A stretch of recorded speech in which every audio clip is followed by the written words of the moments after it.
Hello students, हमने आपको gravitation पढ़ाया था। ग्रेविटेशन चैप्टर चल रहा था और ग्रेविटेशन में आपने यूनिवर्सल लॉ ऑफ ग्रेविटेशन पढ़ा था, उसका डेरिवेशन पढ़ा था। एक जो फॉर्मूला था जी वाला, F into D square upon M into small M, वहाँ तक पढ़ा था और उसके इम्पॉर्टेंस पढ़े थे, यूनिवर्सल लॉ ऑफ ग्रेविटेशन के इम्पॉर्टेंस। अब हम कंटिन्यू करते हैं with a new topic or subtopic, that is free fall of an object. Free fall of an object. Free fall of an object का मतलब क्या होता है? फ्री फॉल मतलब बिना किसी फोर्स के या बिना किसी एक्सटर्नल सोर्स के, जो उसे लीड कर रहा हो। कोई लीड नहीं कर रहा। फ्री फॉल मतलब सिंपली गिराना। ये अगर हमने स्केच पेन रखा है, छोड़ दिया, तो it is a free fall. अगर हम इसको बहुत तेज़ी से अपने हाथ से यहाँ पे पटकें तो it is not a free fall. Free fall is like this. तो अगर कोई भी चीज़ जो बॉडी अर्थ पे होती है और अगर एक हाइट से उसको छोड़ते हैं तो it is regarded as a free fall of an object. You can say that the fall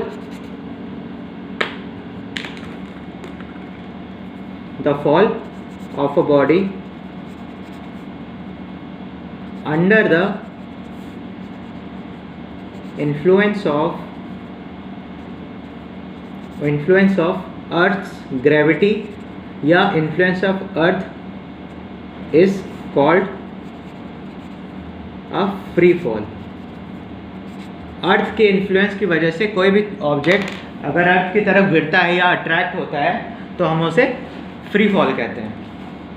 कोई भी चीज़ ऊपर से नीचे गिर रही होगी बिना किसी एक्सटर्नल सोर्स या किसी फोर्स के, तो उसे हम as a free fall regard करते हैं।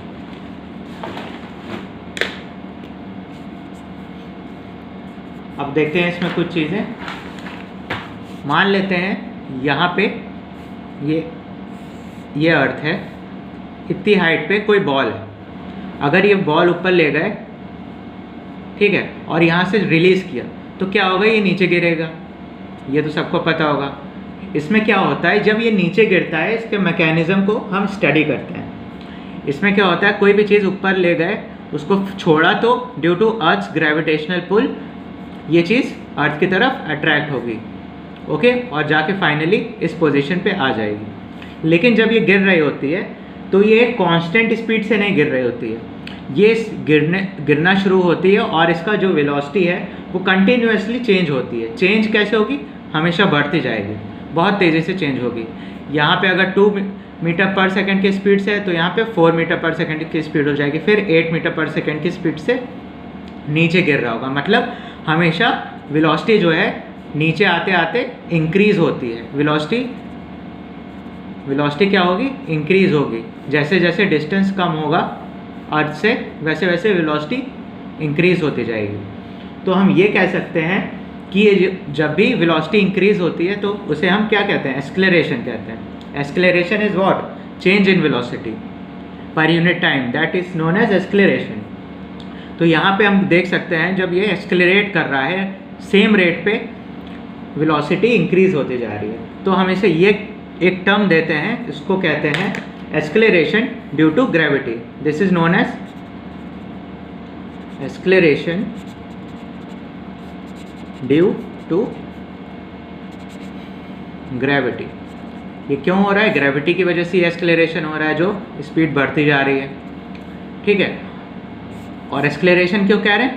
वेलोसिटी है, चेंज होती जा रही है एट अ कांस्टेंट और a continuous behaviour of change. और आपको इसमें एक कांस्टेंट चेंज भी दिख रहा होगा कि एक रेट ऑफ चेंज दिख रहा है इसमें 2 से 4, 4 to 8, ओके। तो इसमें ये कह सकते हैं कि during a free fall the direction do not change. यहाँ पे डायरेक्शन नहीं बदल रहा है। ये नहीं हो रहा है कि बॉल यहाँ चली जाएगी या बॉल यहाँ चली जाएगी। बॉल सीधे स्ट्रेट लाइन में नीचे आ रही है। So during a free fall direction do not change,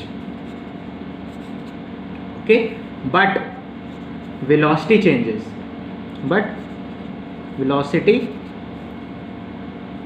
changes,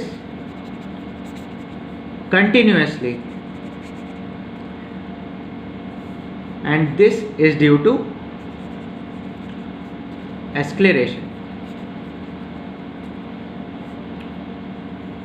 okay, this much is clear. कोई भी ऑब्जेक्ट अगर हम छोड़ते हैं तो वो स्ट्रेट लाइन में नीचे गिरेगी, कोई भी उसका डायरेक्शन में चेंज नहीं आएगा, no change in direction, but velocity changes continuously, और वो चेंज कंटिन्यूस होता है। और हाइट से छोड़ेंगे तो वही चीज़, टाइम ज़्यादा लगेगा लेकिन वेलोसिटी तेज़ होती जाएगी, यहाँ धीरे होगी फिर बहुत तेज़ी से नीचे आके गिर जाएगी। इसको हम कुछ टर्म्स के थ्रू प्रूव करते हैं। तो हम ये चीज़ जानते हैं कि यूनिवर्सल लॉ क्या था। You can say that according to universal law of gravitation,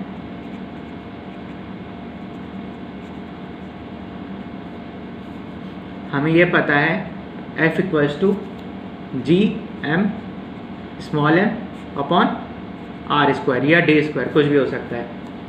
ये हमें पता था। पहली चीज़ हम ये जानते हैं, अगर हम अर्थ की बात करते हैं तो अगर हम मास एम क्या है, अगर अर्थ की बात करें तो मास ऑफ अर्थ हो जाएगा। और अगर हम दूसरी चीज़ की किसी और चीज़ की बात करते हैं तो उसको ले लेते हैं हम एम स्मॉल एम से, तो उसे कह सकते हैं मास ऑफ ऑब्जेक्ट, कोई भी ऑब्जेक्ट, मून भी हो सकता है। आर क्या डिस्टेंस होती है, so it is distance between earth and the centre object centre. R is distance between earth and object centres, object का जो सेंटर होगा और अर्थ का जो सेंटर होगा उसके बीच की डिस्टेंस। ये दो चीज़ें ले लेते हैं, अलग अलग मास के ले लेते हैं। इसके जो सेंटर से डिस्टेंस होगी, सेंटर टू सेंटर डिस्टेंस होगी, इसे हम आर कह रहे हैं। This distance is R. यहाँ से डिस्टेंस नहीं नापते हैं, यहाँ से डिस्टेंस नापते हैं, ठीक है। और हमें ये भी पता है, यहाँ तो हमें पता चल गया F equals to G M small M upon R square, ये तो यूनिवर्सल लॉ ऑफ ग्रेविटेशन है। एक चीज़ और हमें पता है कि न्यूटन्स सेकेंड लॉ हमसे क्या कहता है, we know that according to Newton's second law F is equals to M A, mass into acceleration. और ये जो एक्सेलरेशन ड्यू टू ग्रेविटी था, एक्सेलरेशन ड्यू टू ग्रेविटी, इसको हम स्मॉल जी से डिनोट करते हैं, it is denoted by small G. तो वो भी एक एक्सेलरेशन है जिसको हम डिनोट जी से कर रहे हैं, लेकिन है तो वो एक एक्सेलरेशन ही ना, चेंज इन वेलोसिटी। तो हम ये कह सकते हैं कि हम इस ए को रिप्लेस करके जी लिख सकते हैं।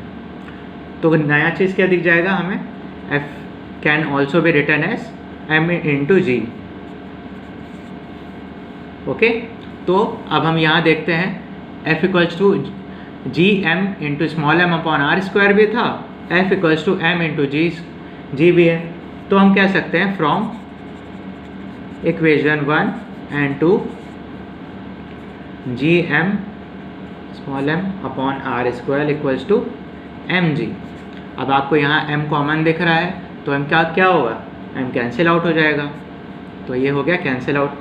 फिर अगर हम इसको लिखेंगे, सिंप्लीफाई करके लिखेंगे तो क्या हो जाएगा, ये हो जाएगा जी एम आर कैंसिल हो गया upon R square equals to G. तो हम ये कह सकते हैं कि acceleration due to gravity can be written as G capital M upon R square. Okay, this is known as relationship between capital G and small G. ये capital G और small जी के बीच में रिलेशन है, यहाँ से हमको एक रिलेशन मिला, relation between G and small G. Capital G और स्मॉल जी आपको पता है क्या होता है, फर्स्ट वीडियो आपने देखी होगी। Okay, so this was all about acceleration due to gravity. Thank you everyone.